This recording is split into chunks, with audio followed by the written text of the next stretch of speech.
जय ते श्री बालकृष्ण प्रभु वैष्णव वृंद केशोदना सर्वे वल्लभीय वैष्णव सर्वप्रथम हूँ आवनारा अपना पुष्टि प्राणाधार प्राण प्रिय श्रीमद प्रभुचरण श्री विठ्ठलनाथ जी गुसाई जी ना आवनारा उत्सव ने आप सर्वे वैष्णवों ने यशोदना सर्वे वैष्णवों ने और मेरे सभी YouTube वॉचर्स वैष्णव को बहुत बहुत आशीर्वाद और गुसाई जी के उत्सव के आप सभी वैष्णवों को बहुत बहुत बहुत बहुत बधाई। वैष्णवों खूब खूब आशीर्वाद। तो अब हम दूसरे पार्ट में वैष्णव वर्षोत्सव की सेवा का देखते हैं। अभी हमने पूरे दिन की सेवा का देखा, बराबर है सीजनल। अभी देखिए जन्माष्टमी से शुरू करते हैं हम। तो पुष्टि प्रभु का जन्म तब से शुरू करते हैं। जन्माष्टमी के दिन वस्त्र मैंने अभी जैसे आपको समझाया, पुष्टि मार्ग का मुख्य कलर है ये मैंगो, बराबर मैंगो येलो चंपाई। तो सभी उत्सव पर प्राय जन्माष्टमी पे भी ऐसे वस्त्र आते हैं। ये जन्माष्टमी के वस्त्र है वैष्णव। और जन्माष्टमी पे और जन्माष्टमी गुसाई जी का उत्सव, आपके ठाकुर जी का पाठ उत्सव हो, आपके कोई भी गुरुदेव का जन्मदिन हो, जिनको भी आप गुरु मानते हो, आप भी अपने बर्थडे पे येलो कलर प्रेफर करिए। तो ये पुष्टि मार्ग तो जन्माष्टमी पे ये केसरी कुले आती है। इसको क्या कहते हैं? कुल्हे कहते हैं इसको। और इसके अंदर अगर छोड़ एक हो, वन साइड ऑफ छोड़ हो, तो उसे क्या कहते हैं? गोटी पगा। ये जो है वो कुले है, ये जो है वो गोटी पगा कुले है। हर मुख्य उत्सव पे लिख लीजिए चंपाई कलर, और हर मुख्य उत्सव पे जोड़ कुले ही आती है, बराबर। तो कुले और जोड़ किसे कहते हैं? तो इसे जोड़ कहते हैं। ये चंद्रिका है, मोर चंद्रिका, प्रभु को अति प्रिय जो मोर चंद्रिका, वो चंद्रिका का 1 3 का जोड़, 5 का जोड़, 7 का जोड़ जो जोड़ देते हैं उसको जोड़। तो ये जोड़ कुले, और ये ऐसे क्रॉस में, ठीक है। तो ये जोड़ कुले प्रभु जन्माष्टमी और हर उत्सव पे धरते हैं, ठीक है। तो ये जन्माष्टमी वो श्रृंगारों का समझा रही हूँ और वस्त्र का समझा रही हूँ, ठीक है। तो अब पता चला कि एक ही तरह के वस्त्र आप 12 महीना 365 दिन धरा रहे हो, तो ऐसा नहीं होता है। या फिर सभी चीज को मिक्स करके धरा रहे हो, मोती की भी माला धरा दी, एक मोती की धरा दी, एक हीरे की धरा दी, एक सुवर्ण की धरा दी, ऐसे भी नहीं होता है। सभी सीजन वाइज होता है, ठीक है। तो अभी जन्माष्टमी हुई, जन्माष्टमी पे पन्ना में, जन्माष्टमी से लेकर राधाष्टमी तक ठाकुर जी पन्ना में झूलते हैं, बराबर है। बाल भाव से। पर जो बालकृष्ण प्रभु है वे तो वैसे तो 365 दिन पन्ना में झूलते ही है। श्रृंगार हो जाते हैं ना, उसके बाद राजभोग के पहले पन्ना झुलाने होते हैं, बराबर। पर देखिए ये पन्ना, तो पर ये पन्ना रॉन्ग है। मैं खुद डिस्प्ले पे लगाया है, पर फिर भी मैं आपको समझाने के लिए ही रॉन्ग पन्ना लगाया है। क्यों? क्योंकि देखिए ये हिंडोला है, देखिए आप, ये हिंडोला है और ये पन्ना। पर पन्ना जो है ना, ये इतना लंबा नहीं होता है। पन्ना जो है ये शॉर्ट होता है। आजकल पन्ना कैसे मिलते हैं? ना तो हिंडोला में है ना पन्ना में है, ऐसे बीच का ही दुकानों में ही आजकल रॉन्ग चीजें मिल रही है। पन्ना शॉर्ट होता है, पन्ना पौड़ा होता है और शॉर्ट होता है, बराबर है। और ये इतना सुंदर भी नहीं है, पन्ने बहुत सुंदर होते हैं, नहीं तो ठीक है। और ये यहाँ से भी बहुत ही इतना ज्यादा नहीं होता है प्रभु को। और फिर पन्ना में अंदर से सफेदी वाली ये गादी बिछाते हैं, ऊपर यहाँ फूल का झूमर लटकाते हैं। एक साइड तकिए की भावना से तकिया भी पन्ना फोड़ के प्रभु झूले। तो 15 दिन जब पन्ना झूलते हैं प्रभु, तो 15 दिन पन्ना के बाजू में ऐसे झारी जी आते हैं। ये झारी जी आते हैं, 4 कीर्तन पन्ना के गाए जाते हैं, और पन्ना भोग आता है। एक आच्छादन वस्त्र होता है वो ढक के, और अंदर कुछ भी पेड़ा बर्फी जो भी ड्राई फ्रूट कोपरा पाक वॉटेवर। तो ये 15 दिन पन्ना झूलते हैं प्रभु। उसके बाद पन्ना के दिन है जन्माष्टमी हो गई। उसके बाद फिर राधाष्टमी पे भी जन्माष्टमी वत ही सेवा होती है। 5 भात है, और पाटिया की सेव है, और बुचेना है, सकड़ी उत्सव की है सभी। फिर राधाष्टमी के बाद आता है, राधाष्टमी के बाद दान के दिन आते हैं। दान के दिन आते हैं, तो दान के दिन का क्या महत्व है, दान के दिन का क्या भाव है, उसका आगे एक वीडियो बनाया है, वो सब आप देखिए। और दान के 15 दिन क्या होता है, चलो आप लोग बताइए, कुछ तो आप लोग भी बताइए, इतने सारे वीडियो बनाए हैं तो। दान के 15 दिन में सेवा में मुख्यत्वे क्या होता है? जोर से बोलिए, बराबर है, बोलिए बोलिए। खाटू गोरस भी पता नहीं है, मीठू गोरस, मीठा गोरस आता है। मीठा दही 15 दिन ठाकुर जी को भोग आता है। वो जो मिट्टी की मटकियाँ होती है उसमें, उसको पहले हमें जल भर के रख देना है। उसके बाद उसको अच्छे से खासा कर लेना है और एकदम गाढ़ा, वो पानी पंगल दही नहीं, पतला पतला है दही, ऐसा नहीं, एकदम गाढ़ा वाला और एकदम मीठा सुंदर दही प्रभु को 15 दिन आता है। बहुत प्रभु को आनंद आता है वो दही, बराबर है। तो 15 दिन दान की गोपियाँ रखी जाती है, 15 दिन गोरस भोग आता है और शाम को सांझी होती है।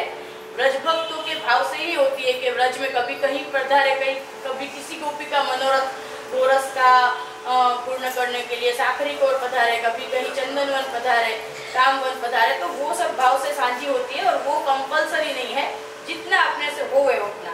तो दान के दिन आते हैं, दान के दिन की देखिए यहाँ पे अपन ने सब सुंदर पिछवाइयाँ भी लगाई है, हर वर्षोत्सव के भाव की पिछवाई हमने लगाई है। तो आप जब भी जो भी उत्सव है उस उत्सव से रिलेटेड पिछवाई आपको ठाकुर जी में सेवा में लगानी है। तो ये देखिए, ये दान के दिन की पिछवाई है, ठीक है। दान के दिन हो गए, दान के दिन का अपन ने समझ लिया, जन्माष्टमी का, राधाष्टमी का समझ लिया। दान के दिन के बाद क्या आता है? दान के दिनों के बाद क्या आता है? नवविलास, 9 दिन नवविलास।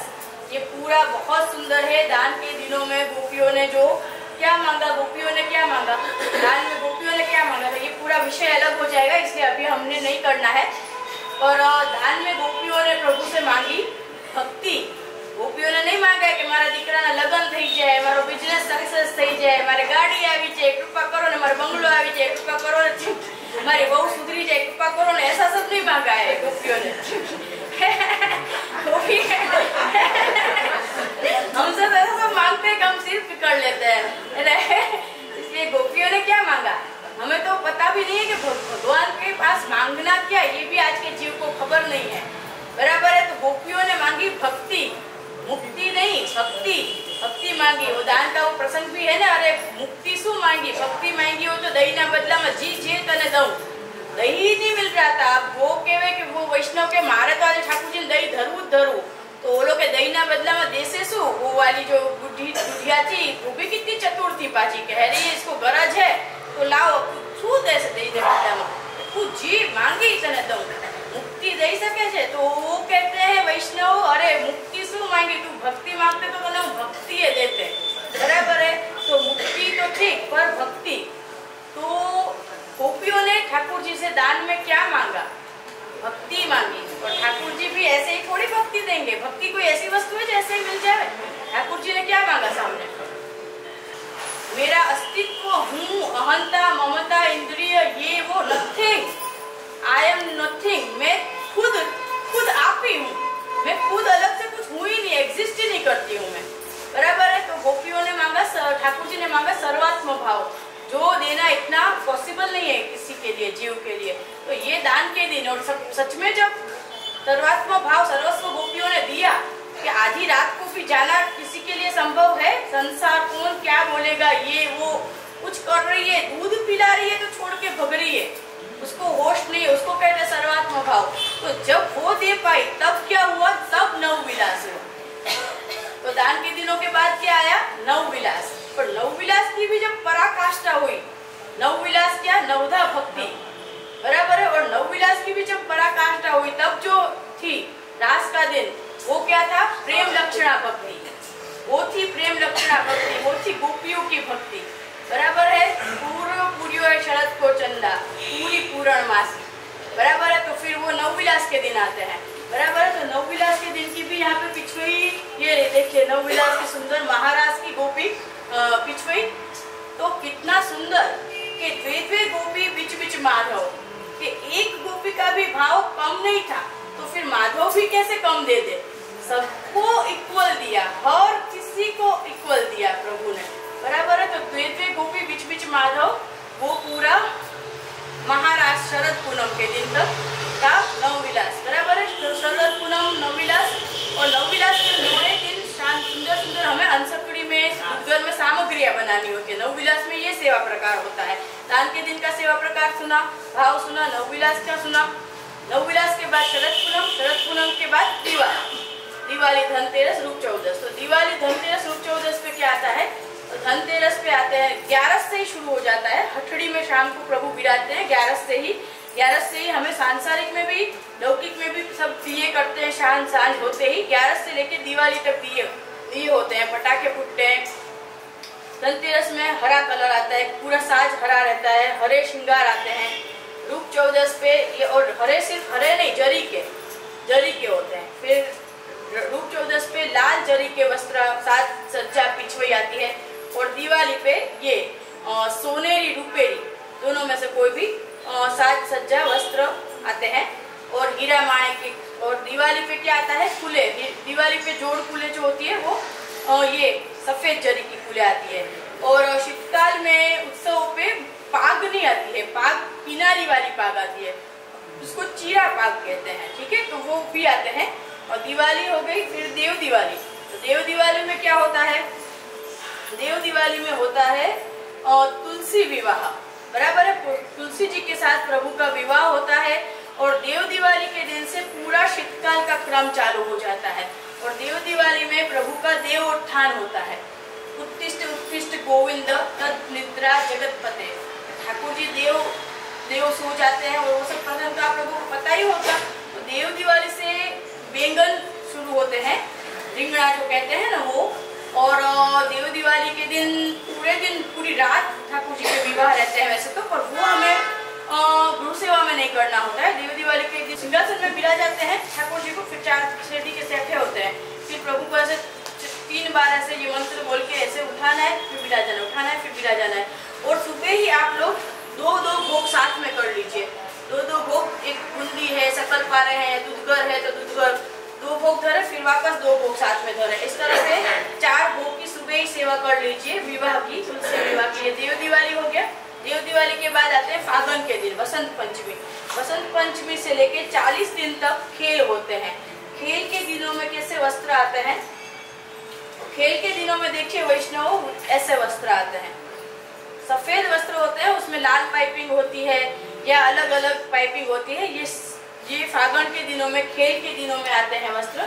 और खेल के दिनों में इस तरह की गुंजामाला आती है, बराबर है। तो और खेल के दिनों में सुवर्ण के भाव के, सुवर्ण के ही श्रृंगार धरो ऐसा नहीं कह रहे हैं, भले आपके पास सुवर्ण की एक माला हो या ना भी हो, तो ऐसे सुवर्ण के और मीना के ये श्रृंगार आते हैं 40 दिन। और 40 दिन ठाकुर जी राजभोग धरते हैं। राजभोग सरने के बाद ठाकुर जी गुलाल अबीर चोवा चंदन से प्रभु खेलते हैं सूक्ष्म। और जो उत्सव होते हैं, कुंज एकादशी हो गई, बगीचा हो गया, डोल हो गया, तब थोड़े भारी खेल होते हैं।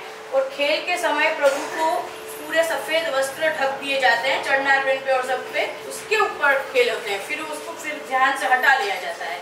और चंदन का जो घोल होता है, उसकी पिचकारी ठाकुर जी को ऐसे धरी जाती है। कटोरे में चंदन होता है, और केसुड़ा जो होता है, केसुड़े के फूल, उसको उकाल के उसका जो जल होता है, उसमें गुलाब जल सब सुंदर सुगंधी वाला, वो केसुड़ा का जल भी प्रभु के तरफ पधराया जाता है। और खेल के दिनों में फगवा आता है। ऐसे ही नहीं होता है कि बस खेल करा दिए, खेल के साथ साथ प्रभु ये खेल के दिनों में ये छड़ी आती है। ये आजकल तो रेडीमेड छड़ी मिल जाती है, खैर रेडीमेड छड़ी भी रखिए भले आप लोग अपने कलेक्शन में। और साथ में ये सब पूरा फूल की छड़ी होती है। अभी तक उसका भी समय ही नहीं मिला है, फूल की छड़ी कैसे बनाते हैं उसका भी प्रैक्टिकल वीडियो बनाएंगे। तो फूल की छड़ी प्रभु के दोनों साइड, ठाकुर जी, राधा जी, स्वामी जी और ब्रजभक्त तो कोमल है, इसलिए ठाकुर जी मस्ती करते हैं। वो खेलाने आती है, रंग डालने जैसे ही आती है तो ठाकुर जी मारते हैं, पर फूल की छड़ी से मारते हैं। तो वो लोग भी सामने फूल की छड़ी रखते हैं। तो ये फूल की छड़ी आती है। और ऐसे ही खेल नहीं होते, फगुआ आते हैं। फगुआ क्या होते हैं? फगुआ किसको कहते हैं? फगुआ किसको कहते हैं? जोर से बोलिए। हाँ, धानी चना जो होता है, धानी चना, उसको फगुआ कहते हैं। पर ऐसा ही नहीं कि सिर्फ धानी चना, उसके अलावा भी खेल का थाल बोलते हैं उसको। उसके अंदर कोपरा है, काजू बादाम भूंज के, पेड़ा, बर्फी, कुछ गरम भी कुछ बनाया है जैसे। तो वो पूरा खेल का ठाकुर जी को रोकते भी जाते हैं, खेलते भी जाते हैं। तो ये पूरे 40 दिन खेल का रहता है। उसमें और भी बहुत क्रम रहता है हवेलियों में। तो जो पिछवई पूरी होती है ना, प्लेन व्हाइट पिछवई, ऐसी पिछवई रहती है पीछे, उसको पूरी गुलाल से डिजाइन करते हैं सुंदर हाथ से। हाँ, तो खेल के दिनों में पिछवे को भी रंग होता है। तो ये 40 दिन का सेवा क्रम हो गया। अभी 40 दिन के बाद बसंत पंचमी, बसंत पंचमी के बाद आता है उष्णकाल। अभी उष्णकाल में क्या होता है, उष्णकाल के दिनों में ठाकुर जी मंगला में ठाकुर जी को बाधा नहीं आता है, बराबर है। अभी अपन लोग है ना लोकेशन ही पूरा उष्णकाल का कर लेते हैं, बराबर है। बाघा नहीं धरते हैं और उष्णकाल में सिर्फ टोपी धरते हैं मंगला में, और शयन में भी ऐसे। और मंगला में तिवारी में बाहर बिराजते हैं सांगामाची में, और शयन में भी तिवारी में बिराजते हैं। और उष्णकाल के दिनों में पूरा क्या क्रम रहता है वो मैंने वीडियो बनाया ही है, तो वो आप देख लीजिएगा कि चंदन अक्षय तृतीया के दिन का पूरा वीडियो बनाया है कि चंदन पूरा धरते हैं प्रभु। और कुंजा आते हैं फूल के कुंजा का वीडियो भी बनाया है। फूल के झाड़ी के अलावा फूल के कुंजा जो होते हैं उसमें जल आता है। और उसके अलावा गुलाबदानी आती है, चंदन की बरनी आती है। और उष्णकाल में जो है कुंजा ये वाली आती है श्वेत। और उष्णकाल में जो वस्त्र है वो ऐसे आते हैं। उष्णकाल में ऐसी जरी के किनारे के नहीं, उष्णकाल में ऐसे कॉटन के हल्के गुलाबी हल्के कलर के और ऐसी किनारी वाले वस्त्र आते हैं उष्णकाल में।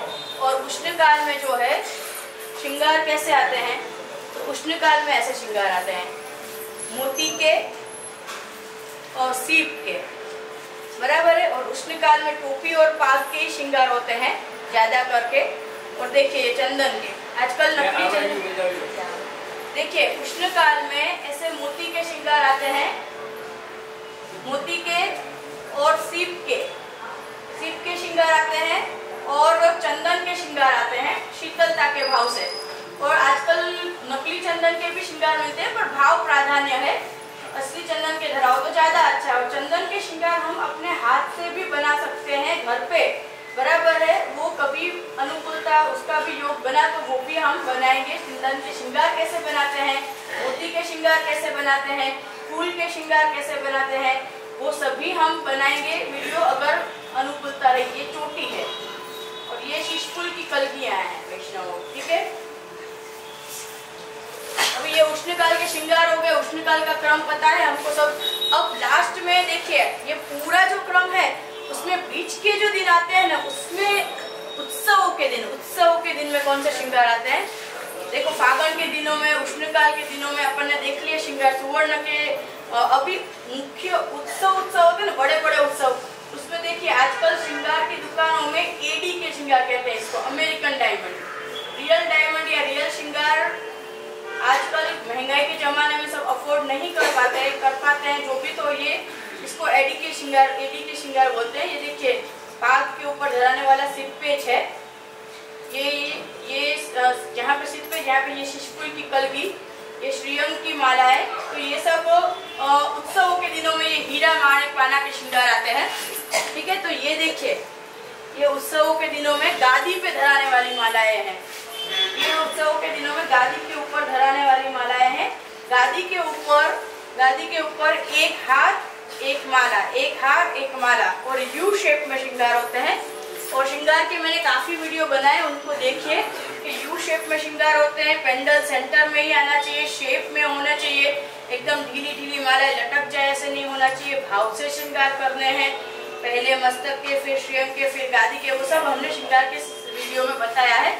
तो उष्णकाल का हो गया। उष्णकाल के बाद क्या, हिंडोला के दिन। उष्णकाल के बाद हिंडोला के दिन आते हैं। हिंडोला एक महीना हिंडोला के दिन। और हिंडोला देखिए, ये हिंडोला जो है उसमें ऊपर देखिए 1 2 3 4 और 5 कलश है। कितने कलश है, 5 कलश। वो पंच तत्व पुष्टि मार्गना 5 तत्व नित्य गाय। तो वो पूरी ये डांडी, झूल, सिंहासन, ये सभी चीज का पूरा हिंडोला के भी भाव होता है। पर भाव भावना को अपन किसी और दिन कवर करेंगे। तो हिंडोला के दिनों में आप लोग सुबह की सेवा तक ही करते हैं, तो सुबह ही भले आप लोग पूरा राजभोग तक का क्रम कर लो, उसके बाद लास्ट में प्रभु को आप हिंडोला में विराजा के फिर भले 2 कीर्तन गा लीजिए, पर हिंडोला झुलाइए। और उत्सव वगैरह में आप लोगों को भी थोड़ा समय मिले तो फूल के भर लिए, कभी ड्राई फ्रूट के भर लिए, खारक के भर लिए, ऐसे आप हिंडोला में भी सेवा कर सकते हैं, पीछे हिंडोला के पिछवाई लगा के बराबर। और सामग्री वगैरह भी बनानी होती है, सेवा करते करते साथ सामग्री भी बनानी जरूरी है। प्रभु को 2-3 घंटे विराजा दिया है, पर भूखे ये सेवा नहीं होती है और भड़बड़ भी नहीं होती है। तो चित्त भी सेवा में लगना चाहिए, रीत और प्रीत के सम्मिश्रण से सेवा करनी है।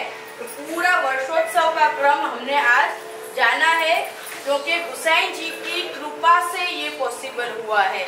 महाप्रभु जी गोसाई जी यमुना जी की कृपा से 2 साल के बाद ये गोसाई जी के उत्सव के पहले राग भोग श्रृंगार का पूरा क्रम प्रैक्टिकल समझाने का इस बार पॉसिबल हुआ है। और आप सभी केशोद के वैष्णवों ने बहुत ही धैर्य के साथ शांति से बैठ के पूरा समझा है, सीखा है। तो इस चीज का मुझे बहुत ही ज्यादा आनंद है और मैं अपने आप को बहुत ज्यादा सौभाग्यशाली समझती हूँ कि मुझे आप सबको पुष्टि मार्ग का मार्गदर्शन समझाने सिखाने का सौभाग्य प्राप्त है वैष्णवों। और ऐसे ही हम लोग पुष्टि मार्ग को हम बढ़ाते रहें, उसको स्थापित रखें और राग भोग श्रृंगार का भाव हमारे मन में, हमारे हृदय में सुदृढ़ हो। और इसी मनोरथ के साथ हम आज के वीडियो को संपूर्ण विराम करते हैं। और आप ये वीडियो पूरा ध्यान से देखिए, लिख लीजिए और इसी सब चीजों को आप अपनी सेवा में भी यथाशक्य जितना होवे उतना परफेक्शन के साथ आप लोग सेवा में विनियोग करिए वैष्णवों। तो सभी केशोद के वैष्णवों, अभी अपन ने वीडियो स्टार्ट किया था तब सिर्फ 15-20 वैष्णव थे और मैं तो इतनी तल्लीन थी सिखाने में, मुझे पता ही नहीं है कि कभी आपका पूरा ये हॉल भर गया है। तो ये सेवा का ही महत्व है और सेवा का ही महिमा है। ठीक है वैष्णवों, तो ठीक है वैष्णवों, सभी वैष्णवों को खूब खूब आशीर्वाद। गोसाई जी के उत्सव की बहुत बहुत मंगल बधाई वैष्णव।